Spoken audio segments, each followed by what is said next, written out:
I know, I know. I haven't made a video in about a week. Don't kill me. Um, it's just something you guys are gonna have to get used to. I won't be making as much vids anymore as I told everybody a few videos back that I'm kind of going into a semi-retirement thing. I'll be making vids here and there when I can.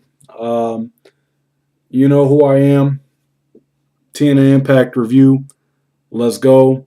Tommy Dreamer walked out with a limp, and he came to the ring to cut a promo. Dreamer had thought that Raven and him patched shit up, um, but Raven came out and was like, "Man, your kids called me Uncle Scotty," and then an Uncle Scotty chant broke out, and then Raven said he'll never forgive Dreamer for taking Beulah and marrying her. Raven said the kid should have been calling him Daddy rather than Uncle Scotty. Raven said he'll cripple Dreamer and then deliver some hard justice to his wife. And then he said Dreamer's wife will call him Daddy. So Dreamer headed to the stage and attacked Raven. Abyss came out. RVD came out after Abyss attacked Dreamer. And then Raven did a weak ass DDT on the stage. And then Mick Foley came out with a barbed wire baseball bat, a la Cactus Jack, struck Raven with it. And Foley said this is going to be the final match between you two because Raven and Dreamer are going to fight this Sunday at Hard On Justice in a hardcore match. The announcers ran down the show. The beautiful people defended their tag team titles, and here we go. Hamada and Taylor Wilde versus the beautiful people. Velvet Sky and Lacey Von Erich for the TNA Knocked Up Tag Team titles. This match went for 4 minutes and 20 seconds long. Hamada is glammed up with makeup, and during the match, the biker chick came to the ring on the motorcycle, stood at ringside. Madison Rain came out and stood on the ramp. We got a ref bump. The biker chick gave Lacey a chair. Lacey stood there and smiled, waiting for Taylor to drop kick the chair into her face. Taylor covered Lacey and got the win. Madison looked kind of pissed off. And even Taz asked why the referee counted the pin when he had to count the pin over the chair. That made no sense. And then we got the TV title, which once again is a title that they need to get rid of. RVD, or not RVD, sorry. You could tell I've been out of the loop for a while. AJ Styles defeated Rob Terry to retain the TV title. This match went 2 minutes and 50 seconds long. Rob Terry basically chased Kazarian backstage. Terry dominated early, but then Styles came back with a low blow while the ref was distracted. Styles got the Pele kick and a springboard 450 splash for the win. And then Kaz and Styles celebrated afterward. And then Angle says, I'm not going to be ready to lose or ready to retire yet because I got to beat everybody in the rankings and all this other stuff. And then Jay Lethal says he still couldn't believe he beat Ric Flair with his own move. He says he's going to abandon this little boy, love of Flair, when they fight in a street fight later on tonight. And then they aired a package for the Bound for Glory pay-per-view, which is October 10th. Then they hyped up RVD versus Abyss next week as the whole effing show special. Backstage, the beautiful people were fighting, and Lacey stood between them. Velvet shoved Lacey into some crates to get her out of the way. Madison was pulled away, and Velvet showed remorse for shoving Lacey. Beer Money and the Motor City Machine Guns came to the ring for their match. Robert Roode took the mic and said, we know we don't like each other, but we're the best tag team in TNA. And they could beat the Guns at their own game in an Ultimate X match and become tag champs. Chris Sabin pointed out that they're the champs and they're the best in the world. Sabin said they selected the match because it's their world, and the only way Beer Money could win is by getting the X. And the only way they can win the belts is by prying them from their cold, lifeless hands. Then the next match came up.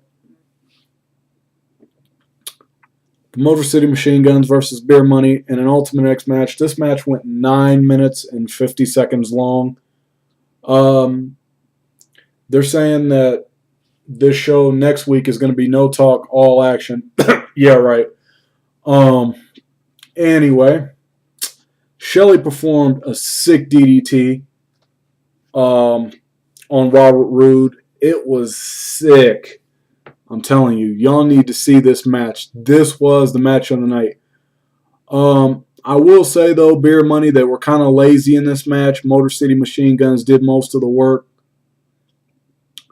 Rude hit a spine buster on Chris Sabin, and then Rude made a play for the X, but the Guns pulled him down, landed on Storm. Rude walked the wire like a cat rope type thing. Sabin hung from the X. Sabin knocked Rude off the wire, grabbed the X to win the match.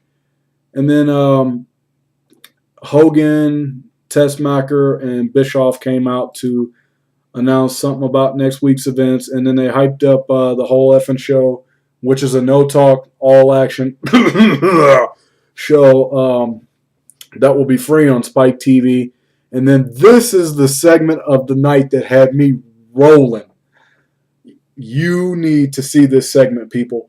You guys will be rolling after I tell you this. Kevin Nash comes out, and he complained that he's not on next week's card.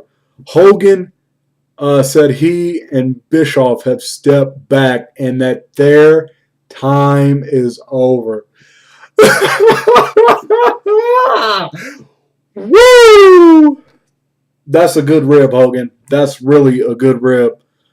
Hogan said that Styles, Lethal, the Guns, Beer Money, and others are the stars. Once again, dude, that is a good rib. And Hogan says Nash days of coming for paychecks and playing games are over. Nash got a laugh out of Hogan bringing up politics. Bischoff interjected and said that Nash's whole career has been about politics. Nash took a shot at Bischoff. Hogan went after Nash. And when Nash and Hogan fought back and forth for a couple minutes. Nash fought back with a low blow, hit a couple elbows in the corner. Then Jeff Jarrett came out after Nash was going to try to powerbomb Hogan but failed. Jarrett came out and stopped him. Sting came out with the Wolfpack gear with the red face paint and just waylaid Jarrett. And then Mike Tenay and Taz were just kind of dumbfounded and confused, acting like they don't know what the hell just happened. Which, oh my God, that just made it so stupid. Then this is the match that could have got also taken out. D'Angelo De Niro versus Orlando Jordan in 3 minutes and 15 seconds. Then D'Angelo De Niro basically won the match. Eric Young came out and did his little goofy gimmick. Matt Morgan came out.